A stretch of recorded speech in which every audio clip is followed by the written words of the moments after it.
Pop culture reflected that deepening mood of cynicism. The year's biggest films, Dirty Harry, Clockwork Orange, Deliverance, and The Godfather, were all grim portraits of society. I know what you're thinking. Did he fire 6 shots or only 5? Well, to tell you the truth, in all this excitement, I've kind of lost track myself.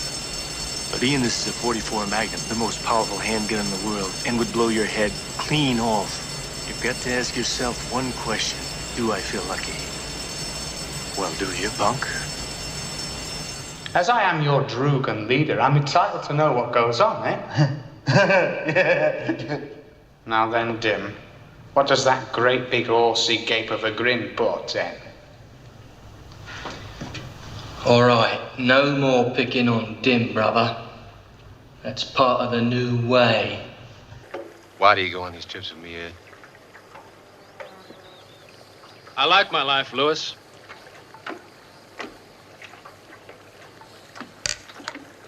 Yeah, but why do you go on these trips with me? You know, sometimes I wonder about that.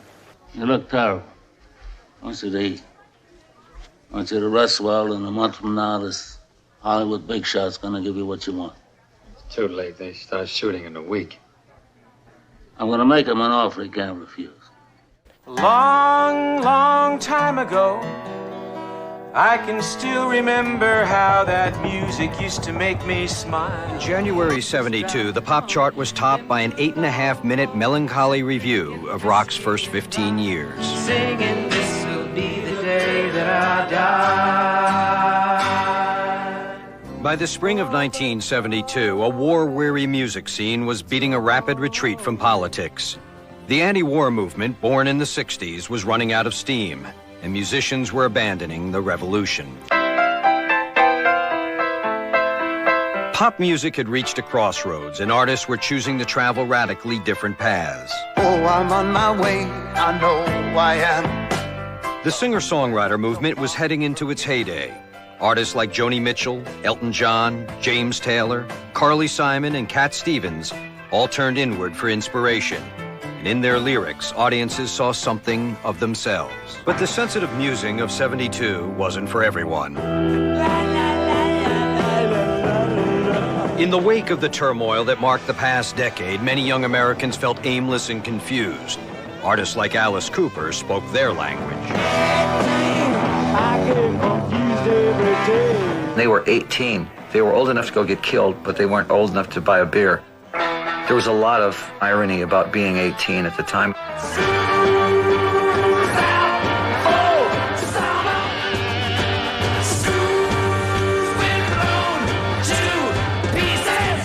In the summer of '72, Alice hit with School's Out. The raucous anthem of high school rebellion became the #2 album in the nation and rocketed the band to a higher level of fame and fortune.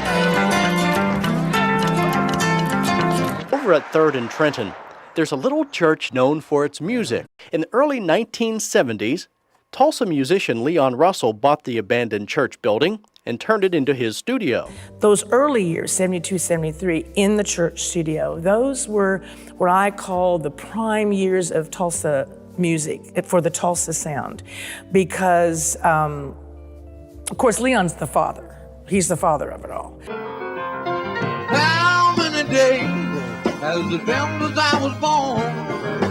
How many days, Lord, until I die? You know many ways that I can make you laugh. You only know how to make you cry. When Leon decided to come back here from California, it was a thrill. He was our rock and roll star, and he'd come home and he had a Rolls Royce, and you know, you would hear stories, hey, we saw Leon driving his Rolls Royce down Peoria yesterday, and we waved at him. I think we saw George Harrison in there with him. It was exciting. When I was a young man, barely 17, I went out to Hollywood and chased my dream. Dusty Oklahoma was all I'd ever seen. And I was getting older. But other musicians from Tulsa had gone on. Jamie Oldaker and Dick Sims had joined up with Eric and were starting to make a name for themselves. And, Gary Busey had come on board as Teddy Jack. Of course, he'd had this little television show with Gaylord Sartain called the Mazeppa Papazoide Magic Hour or something like that, some crazy thing where they just did improv. I'm gonna get you in shape. Now, boys and girls, I want you all to pay attention to this, because we're gonna get this boy. What's your name, son? Teddy Jack Eddy. Teddy Jacketti here. Teddy Jack Eddy, Coach. Teddy Jack Eddy. All right, Teddy Jacketti here in shape. Teddy Jack Eddy. Is that so hard to say? Leon told me, hey, Teddy Jack. That was a name I had on a local TV show here with Gaylord Sartain and Jim Milloway. And I said, what's my name going to be to Gaylord? And Gaylord said, Teddy Jack Eddy. For some reason, this Tulsa area, this piece of land around here, these thousands of acres, the musicians are coming out here. The Tulsa, Oklahoma is one of the greatest places in the world. Of course, I grew up here. You might say I'm biased. There's just some kind of an energy here that drew in the great musicians. They're born here. Some of them moved in here. I moved to Tulsa from Oklahoma City. At that point, I got into a band.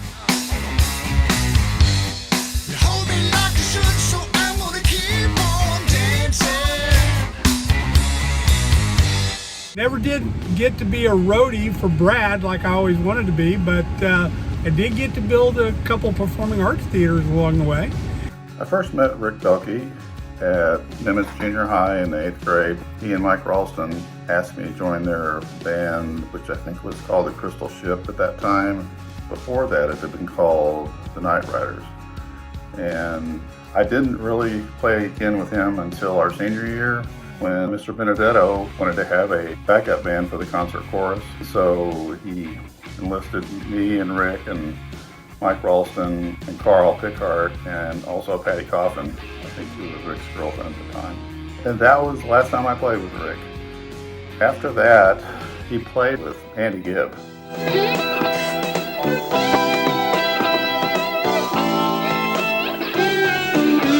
Rick was actually on an episode of a sitcom.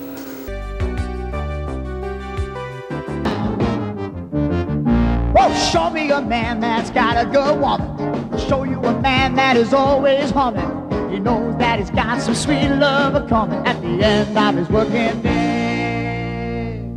If you could pick one thing to do for a career, music would be 101 out of 100 as far as having a chance to make any money, to have any success. And it's just, but you can't look at the numbers. It's in your heart. You got to do it. I mean, it's like if it's in your bones as deep as it is in mine, and you love it so much, that just kind of goes out the window. You just kind of deal with it.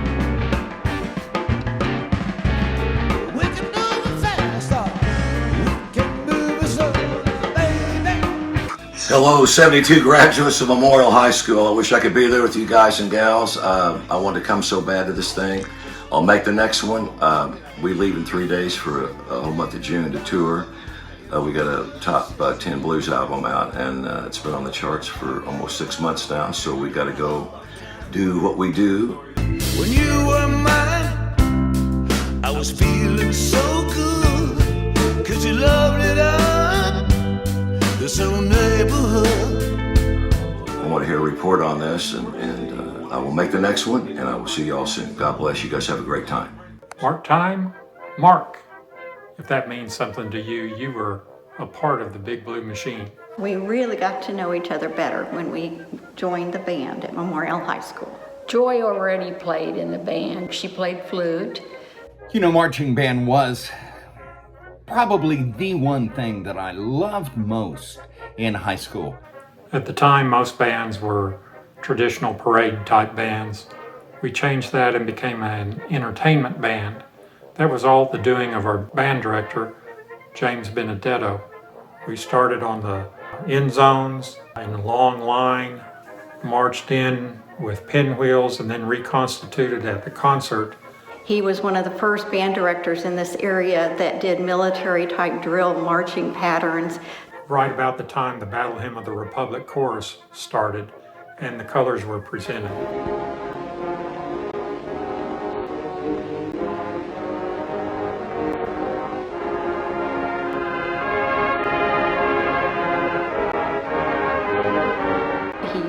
flashy flags. He used rifles and drum corps lines. He was very creative and kind of ahead of his time there.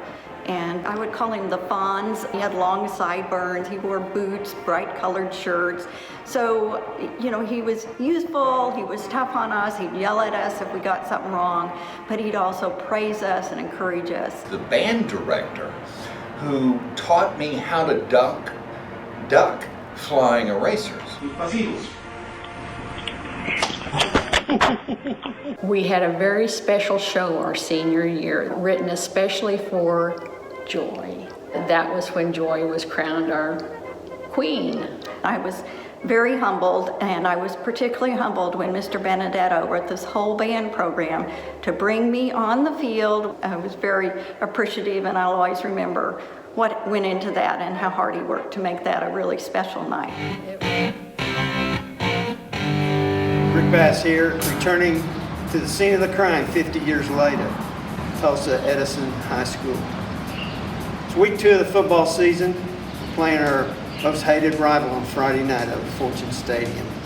Traditionally, things occurred during the Memorial Edison week.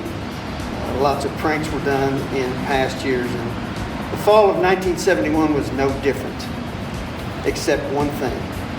Edison attacked our school with green and white paint on Tuesday night. Word spread the next day, and head football coach Dwayne Solinger got his troops together and warned them that anybody caught retaliating would not be able to play on Friday night's game. Next best thing, football team comes to the basketball team, golf team, wrestling squad, and said, "Hey, can you guys take up our cause?" We said, "Sure." So Wednesday, we gather some red, white, and blue paint. We're going to head over to Edison and return the favor. So we knew they'd be waiting for us, so we came, 3 or 4 cars. They let me out on the back side of the school. I hid in some bushes. And sure enough, pulled in the front, and Edison's waiting for us. They chase the cars out of the parking lot just like we intended. We were captured by the police after decorating Edison High School.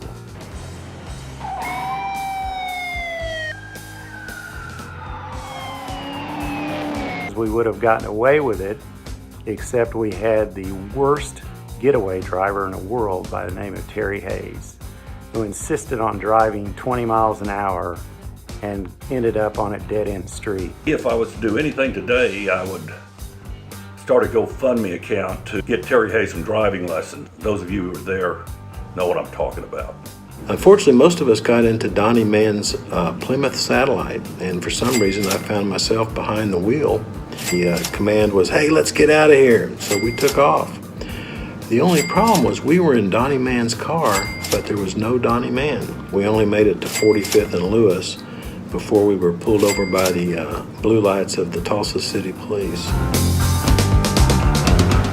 I snuck out of my hiding place, came around the corner and threw red, white, and blue paint on the entrance to Edison High School. Mission accomplished. So the next day, our dear principal, G. Blaine Smith, called all the athletes together to see who was involved. There were a few people that were honorable, honest, and admitted that they were involved. But as you can see from the picture here, yours truly was not there. So I'm here to apologize to my partners in crime, Gary Moore, Cappy, Doug Queen, Robert Gardner, T. Fred Hayes. Please accept my apologies 50 years late, not being able to help you guys clean up. So the decision was made for a few of us, myself included, to go over to Edison. And we were just going to paper the field. So we started decorating that, and all of a sudden we heard a voice, "Don't move." Well, we did freeze. Apparently, the wrestling team had been working out late, and they gathered us all up and took us into their coach. And being the mouth of the South, I started trying to downplay our activity, saying, oh, it's just toilet paper, wasn't spray paint, we're not trying to hurt anybody, any kind of thing like that. And before I could really see it coming, one of the wrestlers took a shot at me, hit me in the jaw, my head kind of flipped back, and I looked at the coach and went, is this how this is gonna turn out? And then all of a sudden they came back in and said, well, you guys can go, just take the rest of your friends with you. We didn't know we had any friends outside, but we were happy to accept, and we started running as fast as our little legs could carry us. Well, my dad was a tennis player, and so he started me when I was 10.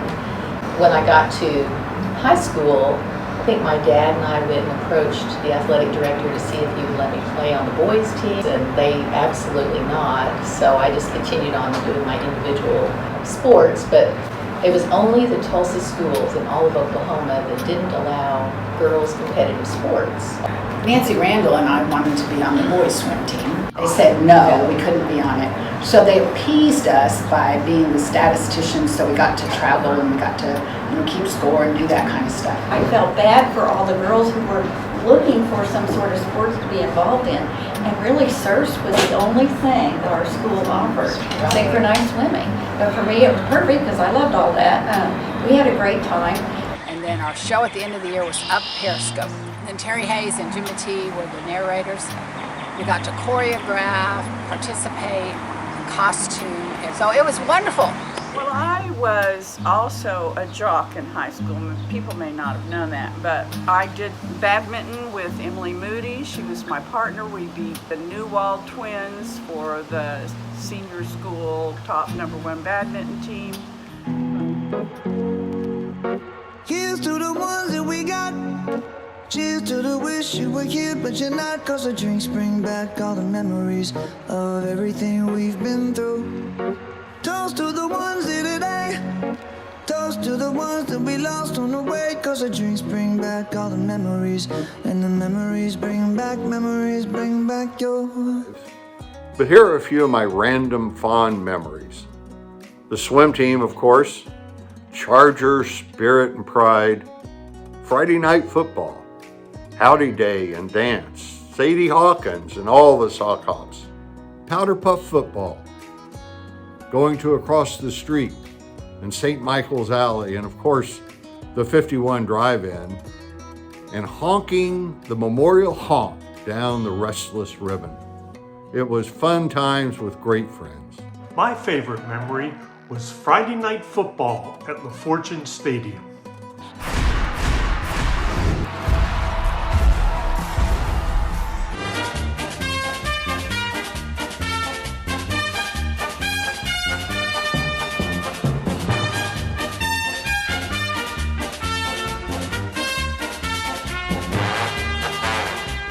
I was in athletics at high school, moved from Texas, and I just liked throwing the football. This jacket is 52 years old, so yeah, I kind of liked the athletic program with a bunch of great teammates. After the game, we would all go to across the street. I can remember picking up the phone at the table and ordering Suzy Q French fries. That was kind of unique, the telephone at the table, you pick it up and order, and it was that just seemed like that was kind of the place to go. I'd go to every game, and then I'd go across the street with them and hang out with all the other Memorial people. The most memorable time was when the yearbook photographers came in and took a photo of myself, Brad Lane, and our senior class president, Jay Levy, who left us way too soon. One of my memories from high school would be the night a bunch of us from Concert Chorus were having a party, and somebody decided it would be a good idea to drive out to the airport. So we did. It was late, so the place was abandoned, and we found a bunch of wheelchairs in a corridor and staged wheelchair races. On your mark, get set, go! Why we felt this was a good idea, I don't recall. One memory that does come to mind, though, that I enjoyed was meeting up with the computer math nerds early in the morning in front of the high school, and we would drive down to the Vote Tech Center with Mrs. DiVittorio, and we were supposed to be learning Fortran and computer stuff and all that kind of crap. And I'm not sure who knew less about that stuff, the students or Mrs. DiVittorio. Listen, let's just get right into it, okay? All right. Okay, so, I was sitting in French class, and the French teacher said, I gotta go to the bathroom. En français. Je gotta go. Je voudrais aller à la salle de bain. Aller à la salle de bain. Aller à la salle de bain. Aller à la salle de bain. the French teacher said, hey, who wants to be in French club? And I was like, I don't think so. I know. You know what they did in What? French club? Let's hear it. Really fun stuff. They selected the kind of red lines that they liked. And they made plans to visit Paris. I had no I had no idea. idea. Let's play a little game. And let's call it confirm or deny. Right. All right. Is it true, Laura Brett? Is it true that you walked across the memorial ceiling with shoes? I had on wedges. Wedges. You wedges. You I was supposed to talk to you a little bit about hair, which is an interesting subject to me because I always loved long hair and had it long for most of my life. She asked me why I'm just a hairy guy. I'm hairy noon and night, hair that's a fright. The interesting part about Memorial was I had Mrs. Krieger as my counselor, and Mrs. Krieger had no problem with my long hair. But she did have a problem with you girls' skirts. I came to you from California in my sophomore year. My mom had already bought all my school clothes for the fall. It included hot pants and mini skirts, which were not allowed at Memorial High School. So I got kicked out 15 of the first 30 days. Finally, to my rescue came Coach Williams. He gave me a long pair of shorts and a belt, and every time I was about to get kicked out, I'd run to my locker, put those on, and it was acceptable.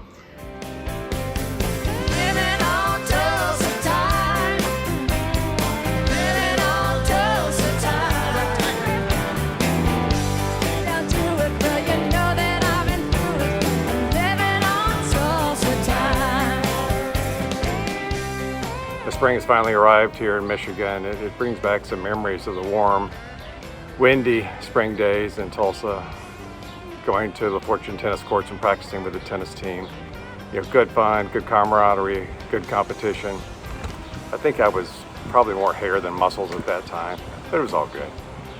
Except for that one time I remember coming out to get in my VW Bug and drive down to practice and finding that some of my friends must have thought it was funny idea to pick up my car and turn it sideways between two parked cars. Easy to get into, but kind of tough to move, and so ended up walking to La Fortune, but it was all good. My most memorable moment was looking out the cafeteria window one day and seeing that there were a couple of girls in the smoke hole, because mostly that had been a boys-only place.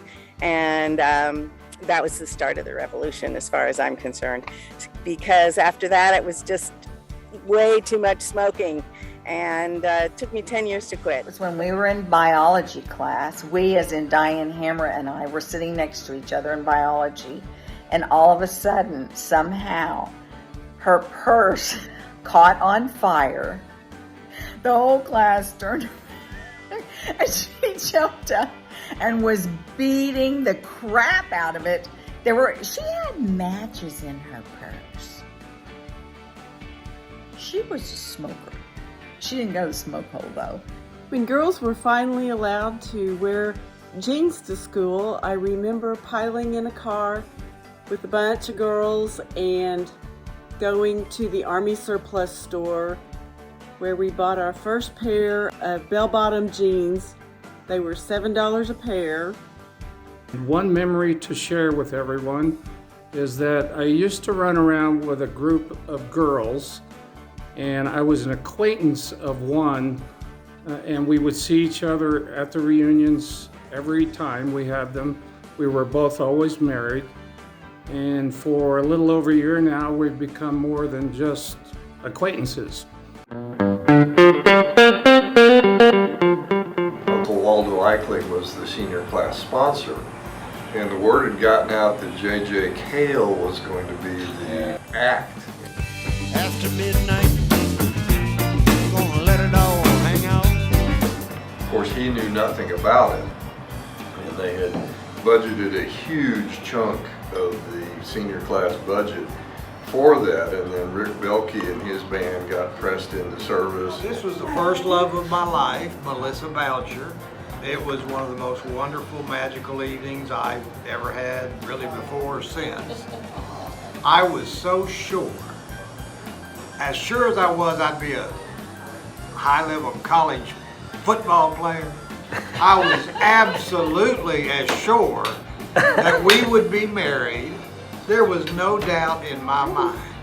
Well, neither one came to fruition, but it was a wonderful, Still a great wonderful night. Experience, yay. Yes, it was. I see trees of green, red roses too. I see them bloom for me and you, and I think to myself, what a wonderful world. It was a lot more work than I anticipated, and I tried for months to get Jan Sunderland Underwood to do it once again. She's done several of these, and I couldn't understand why she wouldn't do it. And she's been a tremendous help to me, and I couldn't get anybody else to do it. And so I did it this time. I won't be doing it again. I see skies of blue and clouds of white, the bright blessed day, the dark sacred night, and I think to myself, what a wonderful world.